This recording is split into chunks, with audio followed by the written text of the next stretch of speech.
Last time was really successful. A lot of the contractors signed up to it, and I was really, we wanted to host it again, and this time really to focus in a bit more on the operatives. So last time we cast the net quite wide and invited most of our main contractors that we work with and asking them to send 1 or 2 delegates. And this time we sort of teamed up more of a partnership with our local contractors and said, okay, we'll bring along some of your workforce and we'll try again, we'll go under the bonnet a bit more of mental health issues, and we'll try and get some relatable speakers along, and just basically to keep the momentum going. Well, first of all, I was approached by the Ipswich Town Foundation, which I do quite a bit of work with, and they mentioned the event, and they mentioned what it was all about and said, would I like to be involved? So first of all, I thought, right, how can I make this work? How's it going to make a difference? When they told me it was about mental health and how people feel and sharing their own thoughts about what's going in their minds personally and who can help them.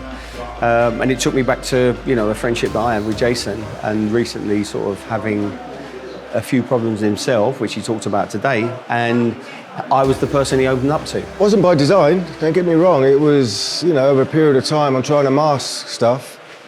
And like when, he's trying to read me, and I actually got disappointed in myself that he had read me, because I've had this persona and I had been wearing this mask like before I can get away with.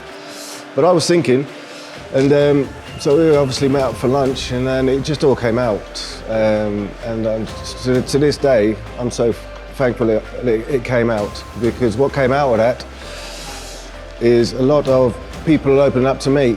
Well, we do a lot of work around workplace wellbeing and talking to workplaces and employers and line managers about how the workplace is really important from the point of view of people's mental health.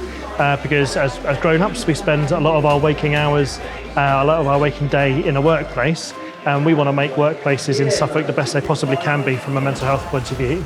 Our friendship sort of got stronger post-football, and here we are now meeting on a regular basis where he, we talk everything about what he does. His work with the Ipswich Town Foundation has been absolutely fantastic for him. And this is one of the first events that I've done with him to come and share his story, or our story. And I think it was really well received in the room, but it was also really good for us, for me to see it, and for Jason to see how, by sharing his story to others, it's going to help other people. In terms of having conversations with your friends, we find that the approach that we take, which is around a set of emotional needs that we've all got that enable us to stay mentally well. If you're experiencing stress, then that's a sign that one of those needs is not being met. There are lots of different signs of stress, like poor sleep, for example.